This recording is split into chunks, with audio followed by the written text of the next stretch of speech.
The AIs now are not supposed to, spread misinformation. They're not supposed to help you do bad things. There are definitely more guardrails in place than, before. But it is very much the wild, wild west.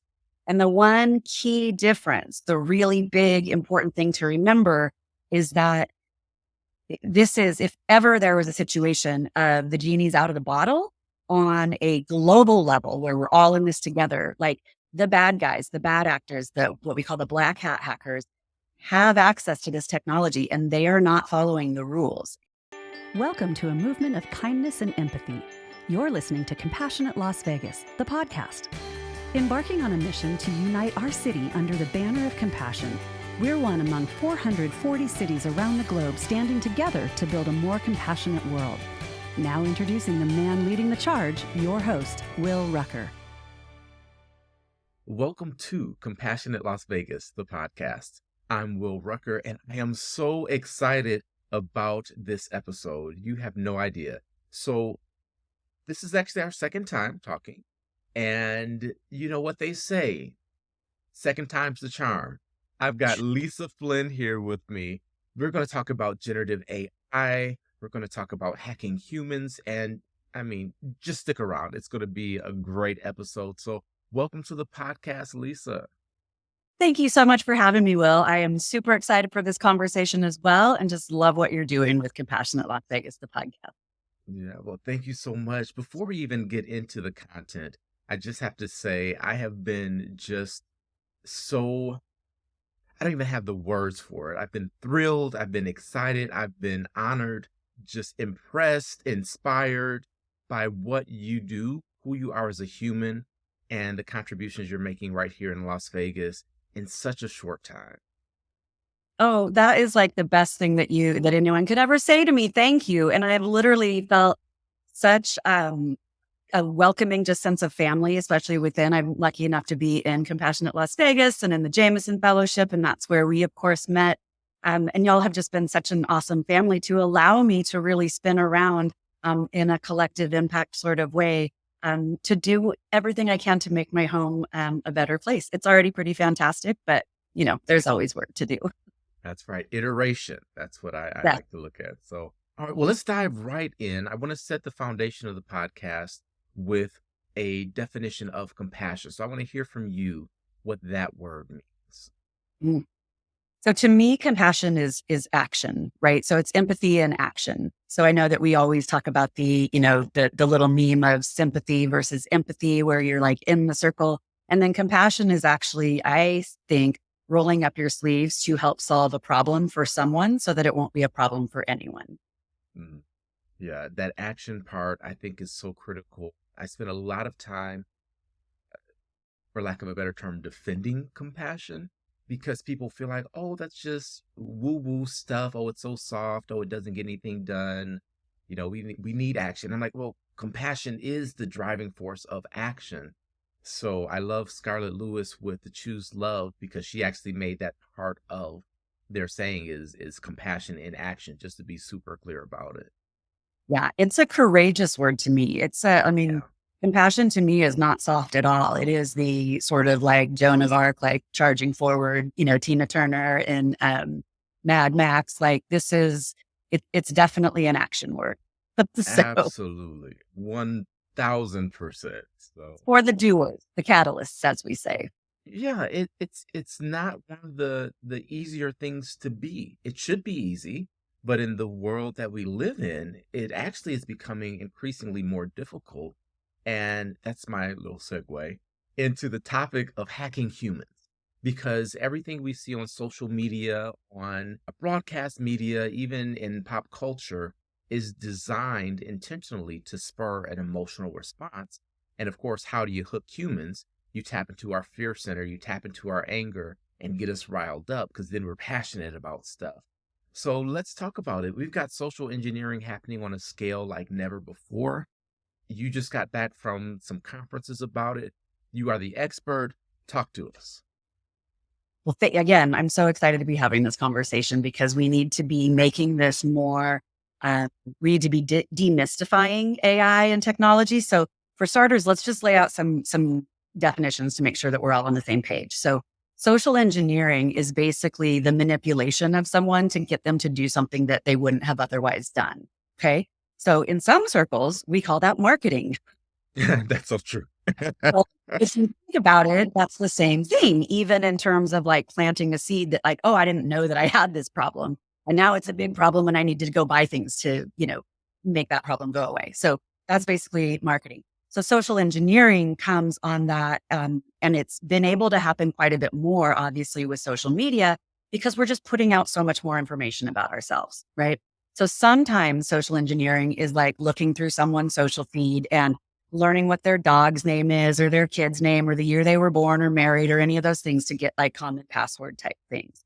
But on the more active side of social engineering, uh, it can be like people that are running psychology operations or psyops or social engineering, kind of the black hats, like the bad actors, will literally try to push you into an altered mental state.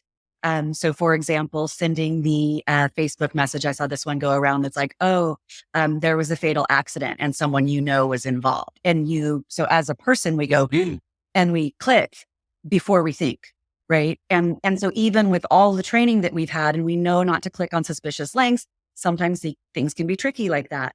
Now, if a social engineer wants to target someone specifically, they would look back into their past and they would understand better, like what might what might trigger them, essentially. So for me, it's not a secret, and I've been vocal about it on social media that my dad was killed by a reckless driver on his motorcycle. So if somebody wanted to push me into an altered state to get me to make a mistake, essentially, like Iceman in Top Gun, right? He's ice cold, he wears you down until you make a mistake and then he strikes. That's what it is. So, and with the amount of information again that we're making readily available on social media, that's really easy to do.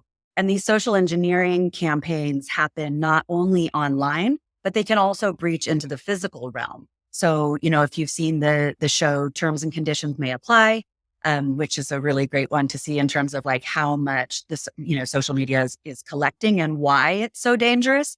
But they talk about vishing, which is a form of, everyone's familiar with the phishing, the PH phishing with email scam. So vishing is voice phishing. So Oh, it's yeah.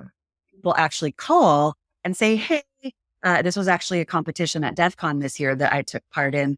And we have I'm what's known as a white hat hacker or an ethical hacker. And so we do take the hackers, Hippocratic oath where we do no harm. We don't use fear as a tactic, but just to demonstrate how vulnerable people really are.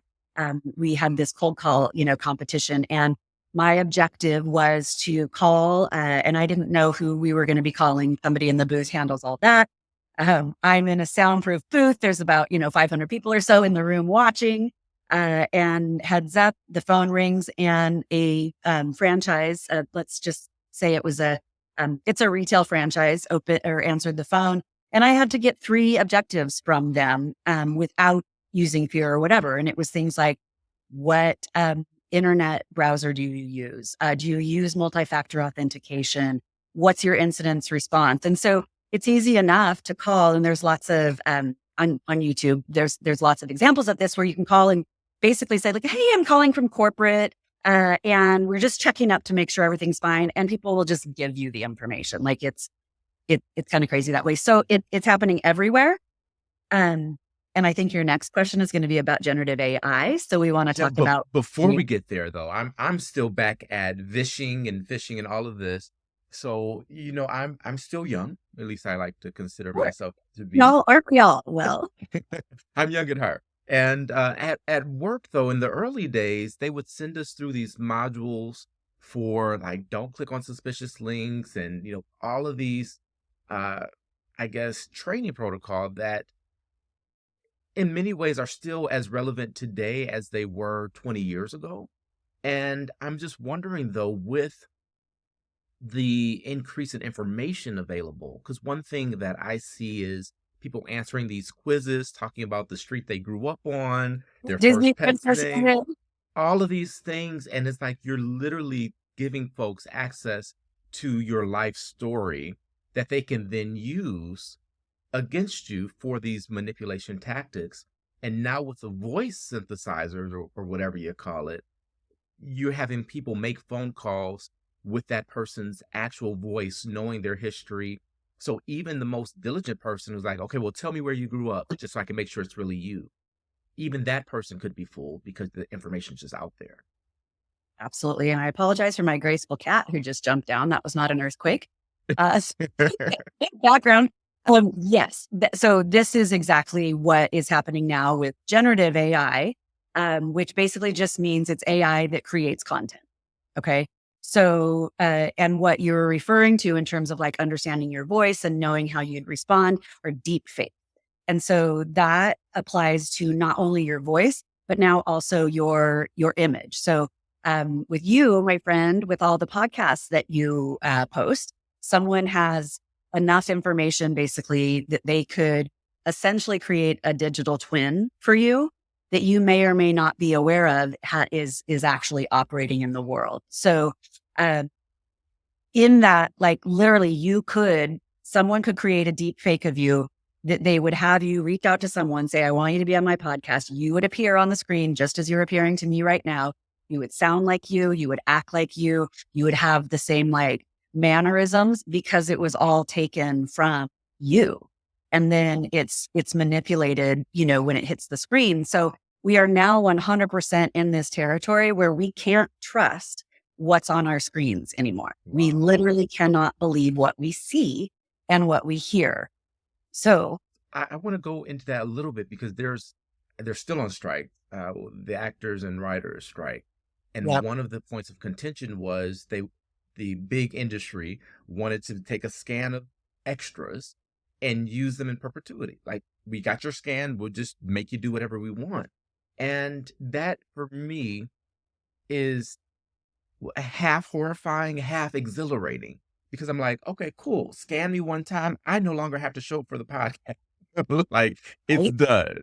But also, I'm like, what do they need me for now? Because if you can just generate my likeness and my voice and my thought pattern, because that's what it gets. It's like, well, how do you frame your words? One thing I say a lot is so. That's kind of my like thing. I'm like, so.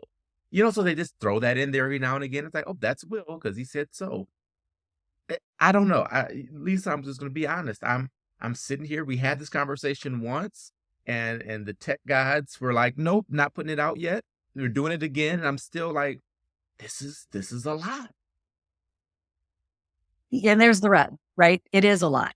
And just like with any coin, there are two sides. And so it is equally exhilarating and absolutely terrifying. I mean, that's the reality of the situation.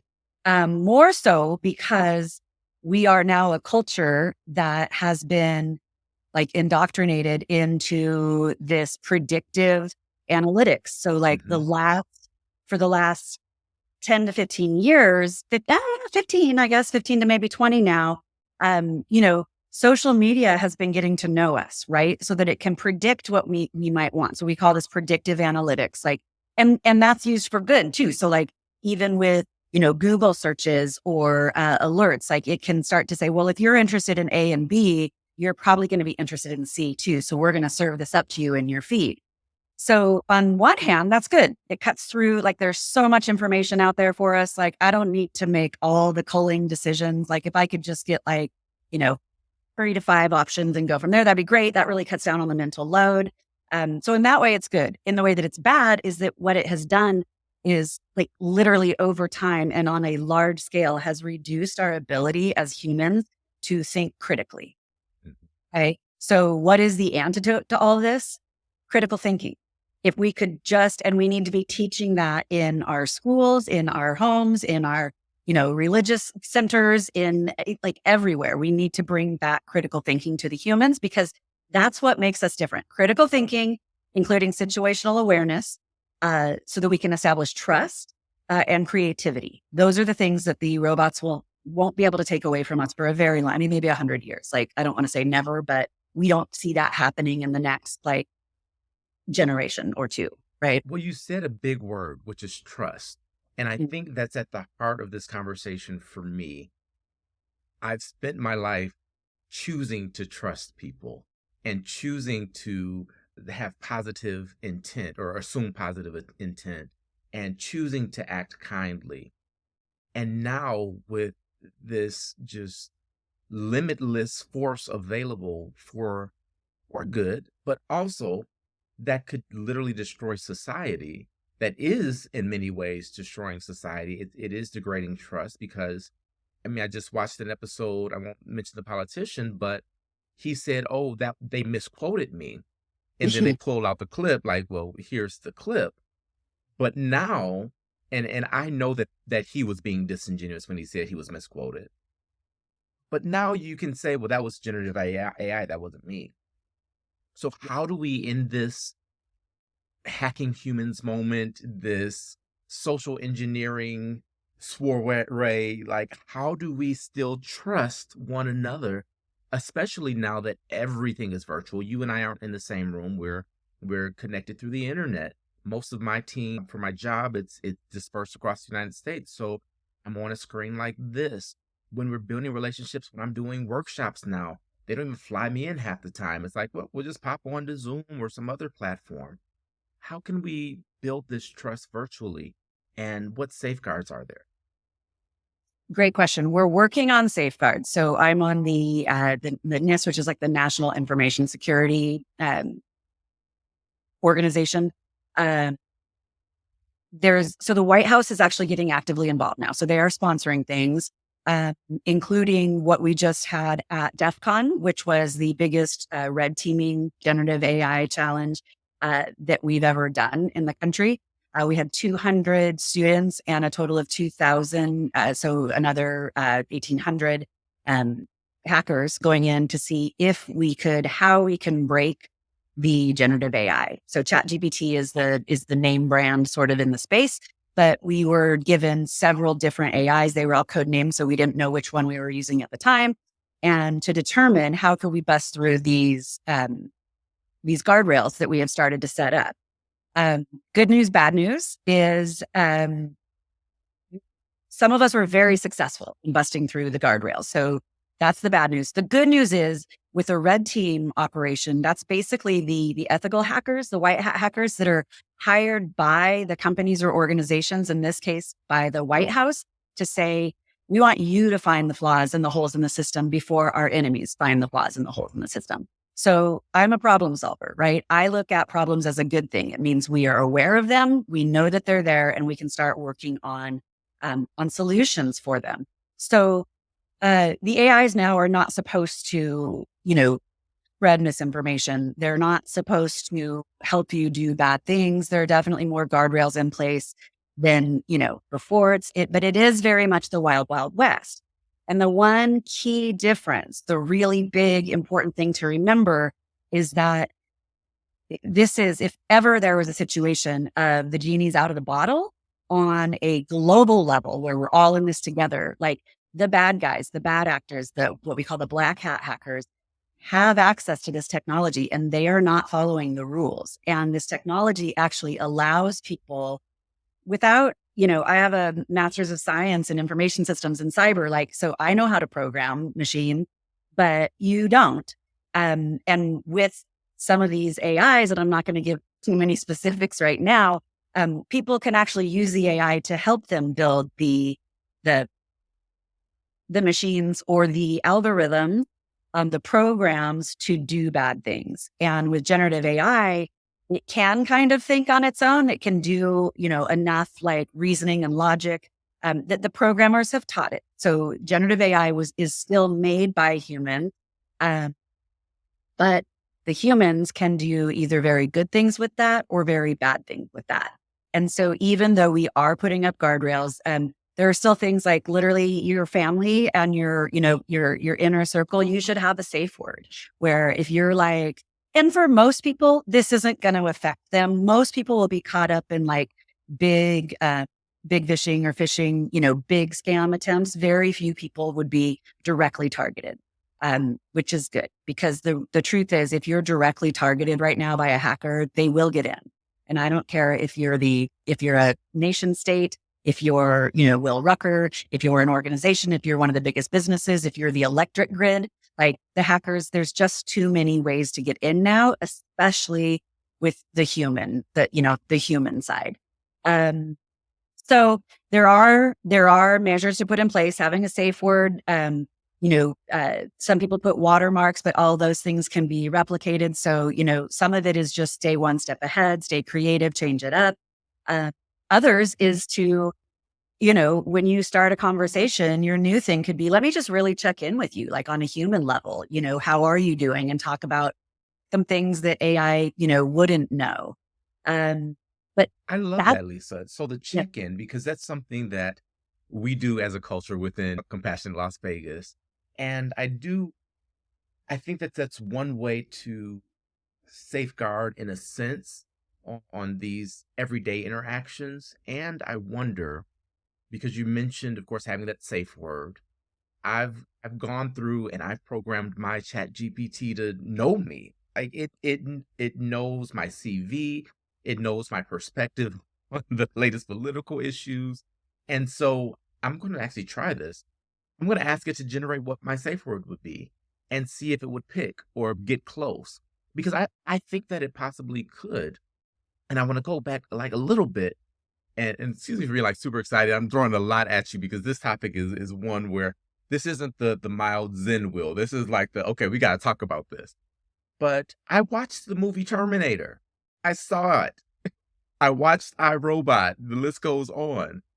And the reality is the way that we are treating each other, the financial inequity, the way that we are stealing people's wages through wage theft. I guess that's redundant, but you get what I'm saying. Like all well, of these things, the military tactics we've come up with, being able to destroy the grid, like all of these things. To me, if I'm a logical, reasonable, programmed machine that says do what's best for the humans, the best things for the humans is to really like do what the iRobot movies do. Take care of us. Like, you're gonna go sit in your room, and we're gonna make sure you don't go in. till you can behave better, right? Yeah, yeah, It's a little more of the, I see it as the Thanos was right. yeah. That, because yeah, we are behaving badly as humans. We're not taking care of our planet. We're not taking care of each other. Uh, we have lost our way, I think. And I think that the technology is really going to be able to help us with that, because if you think about the good side, so we've been talking a lot about the scary dark side. If you think about the good side of this, we don't have to send people into war anymore. And at some point, it's going to be like, why, I think that it can really help. They say that cyber is the fifth act of war. So it's definitely, and we are as a nation and as a world working on cyber forces, if you will. And this needs to be done globally, internationally, because cyber doesn't know any national, boundaries. So we can also be using what we got wrong with the last wave of technology is that we use the technological advances to pile more on the humans and say, now, essentially, we expect you to be on call 24/7. And, it used to be, to give an example, the service industry, there's research out now showing that. So several years ago, they said, hey, you can save money in your business model by only staffing to your capacity. And so just wait until the week of before you put out schedules for people to work. So that wouldn't have happened in the past because people had to physically be at work to get their schedule and know when to come in. And they wouldn't have had the technology to know exactly how many people are showing up to this hotel on this day or whatever. So what seemed like a good idea with technology at the time, and that like rolled out through the hospitality industry because this is what the research said. Well, 10 years later, now what the research is showing is that is like entrapping and enslaving people in the service industry to where they're literally on call 24/7 and they're paid minimum wage and sometimes, still the $2.13 an hour in some states.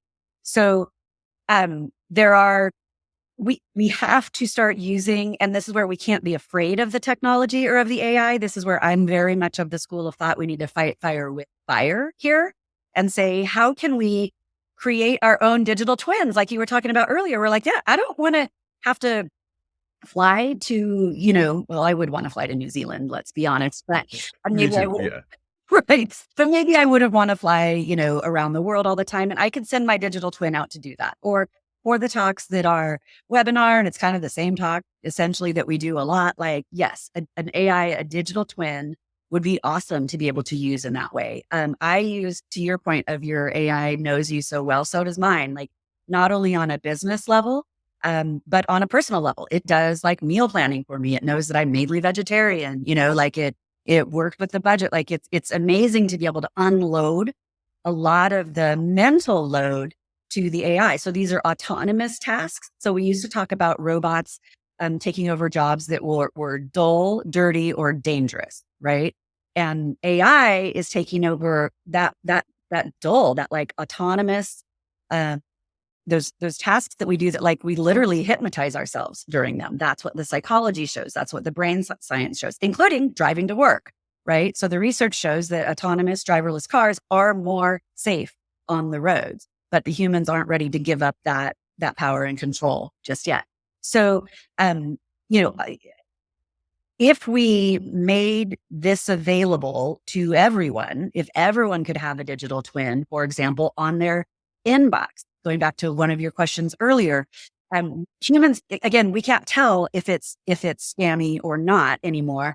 So having an AI, having my AI be like, remember Clippy and the Microsoft base? It's like, Yes. Yeah. and say, hey, do you need help with this?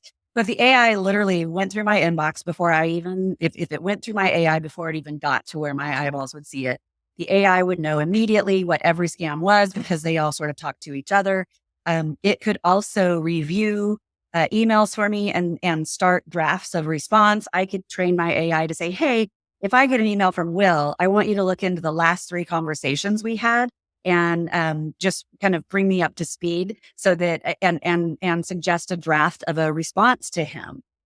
Which, can you imagine how much time that would save? Plus, it makes us more safe online and with our machines and devices.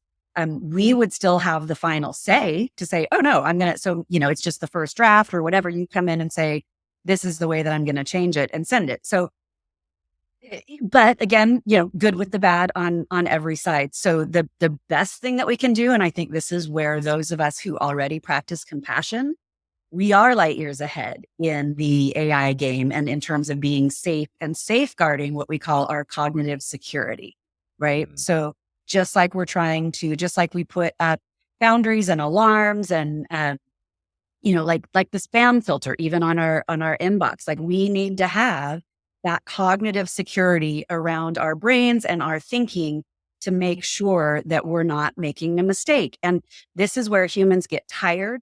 We get worn down. We make mistakes. And the AI, if we're not safeguarding with an equal and opposite reaction and to bring physics to the table, we will have problems. And so embracing this technology is and understanding it and knowing, like, well, when you said it knows your CV. So just some tips. Don't put your name whenever you're using your AI. Don't put any real names in there. Don't put business names in there. If you're entering your CV, which I do suggest do it without your name, or create an alter ego name for yourself, and then you can just do a find replace on what you're actually putting out into the world. Because the other thing we need to consider is that we don't know, with ChatGPT, for example, you're giving your data to OpenAI, right? To that company that is co-owned by Elon Musk, by the way. So despite him saying, hey, I want to put a moratorium on all this AI, that's because his company was already out there and the front runner, and he could slow down all the competition, yet letting the bad guys get light years ahead of us. So like stopping it is the worst thing we can do. That just stretches, the divide. So don't put any names on, don't put obviously addresses, phone numbers, any personally identifying information for you or the organizations that you work for. Bring common sense into play and apply that critical thinking, which people, if they are practicing compassion, you have to be thinking critically because you're thinking, what happens next? What if I don't help here? What would happen if I just walk past this person on the street who is clearly struggling and I know how everybody else sees them. what will happen next? So those that are practicing compassion, just like you got to be on your toes though at all times when you're online now, not only you, but your children.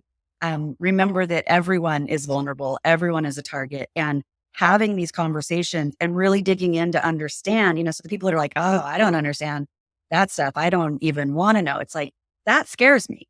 Knowledge is power and we all have access to this. It's free. So we want to be using it. Be careful about putting your images in. I know there's a thing that is like professional headshots. And I'm like, oh, I would love to do that because I don't know about you, but I'm not, the headshots thing, they just never look natural or normal. But the way you do it is, input 10 pictures of you right now. Well, who owns that app that you're putting your images into? And then could they create a digital twin of you without your knowledge? So, just use that critical thinking in terms of like, this is really cool, but is this a toy that I should be playing with?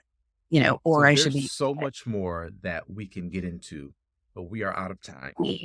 It's, Will you stick around and we'll do a part 2 for this?